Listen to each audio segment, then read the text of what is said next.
Boa tarde, alunos. Aqui quem fala é o professor Daniel. Hoje estamos aqui mais um dia para análise de poemas da primeira fase do modernismo, né? Alguns chamam de primeira geração, mas eu não gosto muito desse termo. Eu prefiro o termo primeira fase porque geração geralmente tem a ver com ciclos de vida, né? Então uma pessoa vai, morre e aí surge uma nova geração de poetas e tal. E quando a gente fala da primeira fase, a gente está falando de que esses poetas eles viveram bem, né? Viveram uma quantidade considerável de vida e aí eles mudaram algumas de suas perspectivas e alguns mudaram seu estilo e não tão forçadamente abordaram esses temas ou essa linha de raciocínio para sempre, né? Claro, obviamente sempre teve traços. Ao contrário, por exemplo, das gerações românticas. Românticas são gerações porque o cara nasce e morre, geralmente bem novo, né? Os românticos morriam muito cedo. Enfim, então, nessa nossa primeira leitura, né? Eu queria ler Os Sapos de Manuel Bandeira, vai ser o poema principal da nossa análise. E depois aí, dependendo de quanto tempo tiver essa aula aí, eu leio mais dois. E próxima aula a gente faz uma atividade aí sobre o modernismo, a Semana de Arte Moderna e talvez alguma análise de poema e tal. Mas atividadezinhas simples, né? Não pra gente constar nota e tal, acho que eu só passei uma atividade para os terceiros e o ciclo 6 nesse bimestre, né? Então, é bom pra gente ter uma nota. Até teve essa mudança aí pro Google Sala de Aula também, que já era pra estar desde o começo do ano e tal, mas beleza, vamos lá. O poema se chamou Os Sapos, de Manuel Bandeira, como eu tinha falado, né? Foi um poema que ele foi lido na Semana de Arte Moderna, mas ele não foi. Manuel Bandeira não foi lá, ele mandou a galera ler mesmo, assim. Foi lá, olhei aí pra mim aí, se der bom deu. Enfim, vou ler, depois vou fazer uma análise e tal. Como eu falei, se der tempo a gente faz uma análise mais superficial de outros dois poemas, né? Manuel Bandeira. Enfunando, os sapos saem da penumbra. Aos pulos, os sapos, a luz os deslumbra.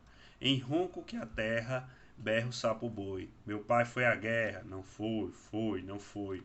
O sapo tanoeiro, parnasiano aguado, diz: Meu cancioneiro é bem martelado, velho como primo em comer os hiatos. Que arte! Eu nunca rimo os termos cognatos. Meu verso é bom, frumentos em choio, faço rimas com consoantes de apoio. Vai por 50 anos que lhe deis a norma, reduzir sem danos a formas a forma. Clame essa paria em críticas céticas. Não há mais poesia, mas a arte poética. Urro sapo boi, meu pai foi rei, foi, não foi, foi, não foi. Brada em um assomo o sapo tanoeiro. A, a grande arte é como lavor de joalheiro, ou bem de estatuário, tudo enquanto é belo, tudo quanto é vário, canta no martelo. Outros sapos pipas, um mal em si sabe, mal em si cabe. Falam pelas tripas, sei, não sabe, sabe. Longe dessa grita, lá onde mais densa a noite infinita veste a sombra imensa. Lá, fugido ao mundo, sem glória, sem fé. No peral profundo e solitário é que soluças tu, trânsito de frio, sapo cururu da beira do rio. Então, uma análise aqui, né, sobre a questão desse poema. Vocês percebem aqui que o poema ele está falando de sapos, né? Mas na verdade não está falando de sapos, ele está falando da arte de escrever poemas e principalmente daqueles que os escreviam naquela época. A gente tem aqui a figura de alguns sapos, né, que ele cita, que é o mais importante deles é o sapo tanoeiro, né, que é o que mais fala, e ele fala também do sapo. Cadê? O sapo tanoeiro de novo, na verdade. Os dois são sapos tanoeiros, ele cita alguns outros sapos aqui. Então, é importante aqui vocês pensarem o seguinte: ele está aqui criticando o sapo tanoeiro principalmente, inclusive ele mesmo nomeia de Parnasiano Aguado. Ele está fazendo uma crítica aos poemas do parnasianismo. Para quem não lembra aí, o parnasianismo era uma escola literária muito focada em métrica certinha, ritmo, tons, fazer não pode rimar, a, assim, substantivo com substantivo, né? Você tem que fazer a rima mais rica possível, tem que se trabalhar a forma da melhor forma possível, Então, assim, eu particularmente, eu gosto muito do parnasianismo, eu gosto muito dessa questão de trabalhar a forma, né? Apesar de que muitos criticam que eles não trabalhavam a ideia. Às vezes sim, tanto que a gente tem alguns poemas que o vaso grego, o vaso chinês, que ali tem assim ainda alguma profundidade, mas realmente não tem uma crítica mais forte ou mais pesada. Eu particularmente gosto desse tipo de poema. Acho que um dos problemas foi que a ideia parnasiana ali, ela consumiu, ela reinou por muito tempo aqui no Brasil. Inclusive a gente tem uma escola que foi concorrente, que foi o simbolismo, mas foi apagada pelo enorme poder do parnasianismo. E é que ele fala, né? Esse sapo tanoeiro, que é o que realmente fala na Assembleia dos Sapos, é o sapo principal, seria o Olavo Bilac, né? Que é o principal poeta parnasiano e um dos meus. É, o Olavo Bilac, ele é um dos meus poetas favoritos, justamente porque ele era muito bom nessa questão da forma. E ele fala até aqui que ele faz até uma sátira à profissão de fé, que é outro poema do Olavo que é genial, quando ele fala assim: a grande arte é como o lavor de joalheiro. Que tem um verso que é bem parecido, sendo que ele fala que é a arte do ourives, né? Que o ourives é quem trabalha com ouro, e aqui ele fala que é como se fosse o lavor do joalheiro. Então tem aqui uma, uma intertextualidade com o profissão de fé do Olavo Bilac, que é a obra de Manuel Bandeira. Mas em suma, ele está falando justamente aqui de uma reunião, né, de sapos que seriam. É, tipo, os sapos eles saem, né? E é como se fosse os sapos fossem os poetas, e aquele que tem mais voz seria o maior representante do parnasianismo, né, o Olavo Bilac. Em paralelo a isso, ele vai colocar alguns outros sapos que falam pouco. Então, tem o sapo pipa aqui que ele fala: mal em si cabe, fala pelas tripas, sei, não sabe, sabe. Então, aqui ele é destratado meio no mundo ali dos sapos mesmo. Então, seriam os poemas que não seguem aquela regra ali, ou seguem mais ou menos. Então, provavelmente aqui deve ser uma crítica ali aos simbolistas, ou aqueles que seguiram outras escolas literárias, em vez de seguir ali o parnasianismo, né? E por fim tem um sapo, né, que ele é diferente de tudo, que ele é distante, que seria o próprio Manuel Bandeira e o poeta modernista, que não existia esse termo ainda, então alguns colocam, né, como se fosse o poeta modernista, mas na verdade seriam justamente os poetas que estavam surgindo nesse tempo, que são justamente os poetas que eles se opunham ao parnasianismo de tal forma que até chegavam a os ignorar, né? Porque, mas na verdade a gente vê que não é bem assim, tanto que escrevem vários poemas criticando o parnasianismo, né? Então ele fala que ele está solitário, então que é justamente esses poetas que surgem agora no modernismo, na Semana de Arte Moderna, que é um pouco antes, né, eles não surgem na Semana de Arte Moderna, né, mas assim, eles começam a ter visibilidade através da Semana de Arte Moderna.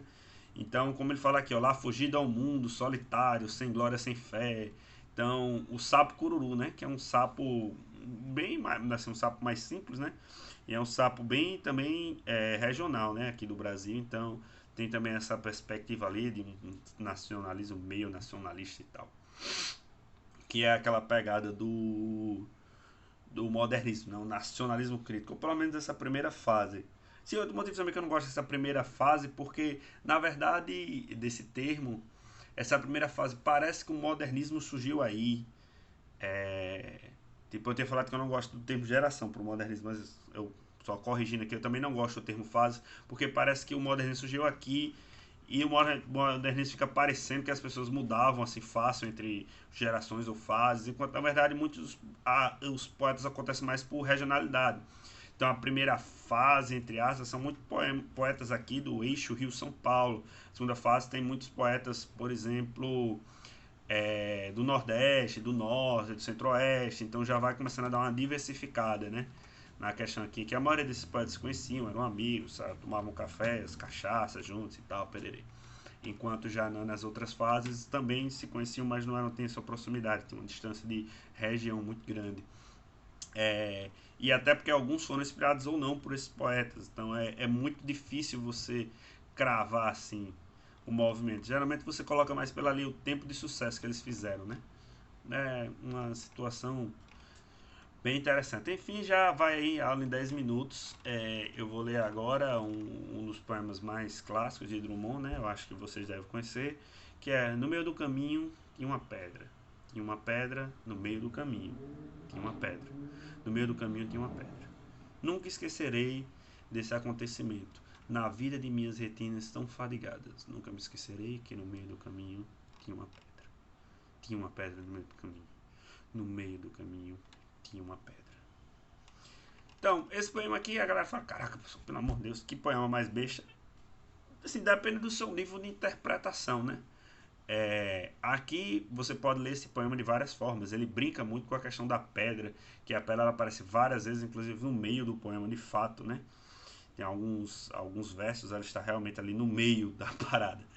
É, eu particularmente acho esse poema que representa muita coisa assim do modernismo, porque ele é muito simples, é muito fácil de ler, principalmente essa primeira fase que existem muitos poemas que são para desconstruir a ideia do parnasianismo, que os poemas têm que ser mais metricados, mais rebuscados, a linguagem tem que ser como o próprio Olavo Bilac fala, né?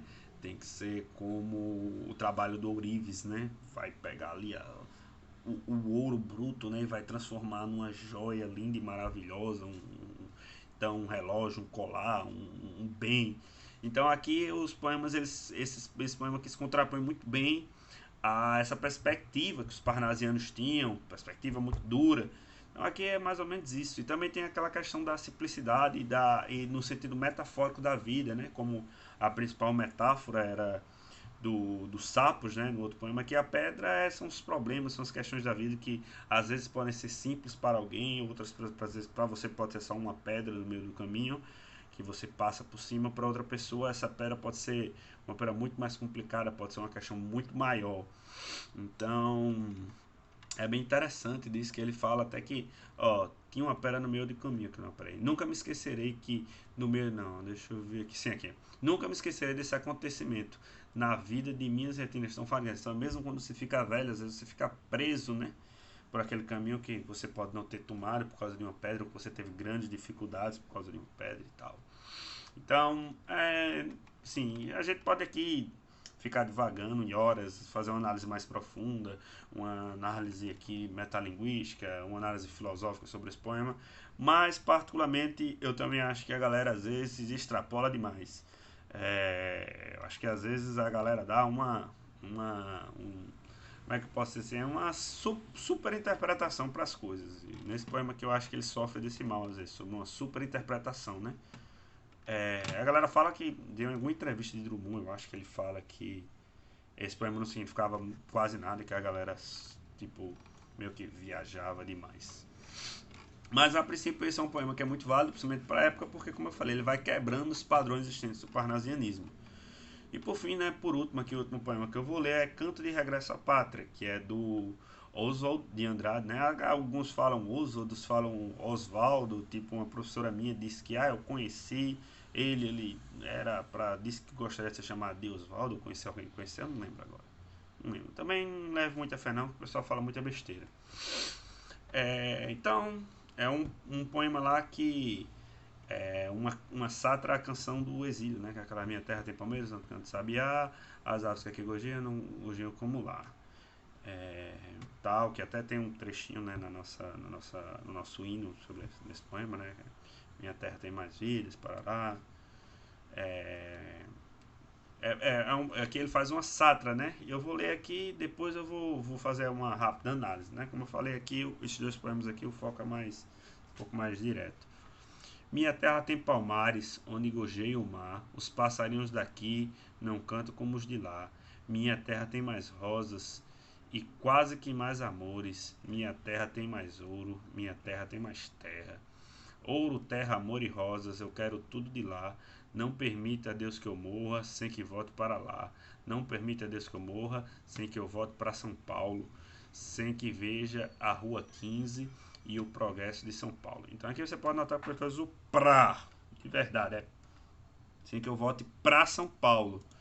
E em um determinado momento ele usa não permita a Deus que eu morra sem que eu volte para lá, que é o mesmo verso do poema do Gonçalves Dias, a canção do exílio.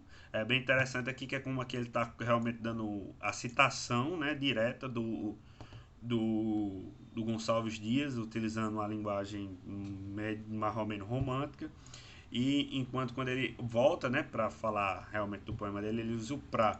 Os modernos tinham muito disso, né, de colocar a linguagem falada em vez da linguagem culta nos poemas. Eles criam essa revolução com a linguagem, que é interessante até certo ponto, mas eu também acho que a galera deu uma extrapolada muito grande já no modernismo. Hoje em dia, então, nem se fala, né? Mundo pós-moderno é só bizarrice. Daqui a pouco a galera coloca algumas mais bizarrices que estão colocando já aí, né? Já tem gente até criando idioma aí pra fazer poema, a viagem tá muito doida aí. Enfim. É, sobre esse poema, né, você nota que, primeiramente, enquanto o poema de Gonçalves Dias falava sobre o Brasil Zil, aqui ele não fala sobre o Brasil Zil, ele fala sobre São Paulo, especificamente sobre a Rua 15, é bem interessante, tipo, ele faz aqui um pensamento muito mais focado realmente no específico e não no geral, né? Porque aqui é um nacionalismo mais crítico, e aqui é quase como ele está falando que, tipo, obviamente tem alguns momentos que ele se refere propriamente ao Brasil, mas ele especificamente coloca o que ele quer ver, né? O progresso de São Paulo. Isso entra muito nas questões do futurismo, que é uma vanguarda europeia que os modernos se inspiraram muito, que ela justamente foca muito na questão do progresso, no desenvolvimento, no para frente e avante, e tem que desenvolver as coisas, e até um pouco de militarismo, é bem interessante. Eu acho que a professora Janina preparou umas aulas sobre vanguardas europeias, eu não sei se ela chegou a abordar o futurismo, então naquela época que estava no WhatsApp. Enfim, gente, aqui ele troca, né, Palmares, onde gorjeia o mar, em vez de falar fala de forma diferente, né, ele não fala Palmeiras, né, onde canta o sabiá, mas ele muda justamente essa questão, porque ele está falando ali, para ser mais exato, de São Paulo, né? E aqui é uma crítica também até a perspectiva desse nacionalismo ufânico, que é como o pessoal chama o modernismo, né? Que é Brasil acima de todos e tal, que até pode ser dito também, visto na campanha do presidente, que é um fanismo, é uma idealização do país, então aqui tudo se planta, aqui tudo se dá, entendeu? Você observa principalmente ou unicamente os pontos positivos, geralmente relacionado até que o fanismo brasileiro é relacionado à nossa terra, enquanto aqui ele faz até essa oposição, ele coloca, em vez de aqui falar sobre só a terra, no final ele coloca o progresso de São Paulo. Então acho que é isso, tá aí 3 poeminhos aí de 3 autores da primeira fase, e próxima semana aí é atividade. Se der tudo certo, se Deus quiser, a gente vai estar dando atividade. Bom feriado, pessoal, boa semana, e para quem estiver comigo aí, né, dia 21 a gente vai estar se vendo pessoalmente aí, finalmente, acho que muitos de vocês eu vou estar conhecendo agora. Enfim, valeu, gente, tenha uma boa semana.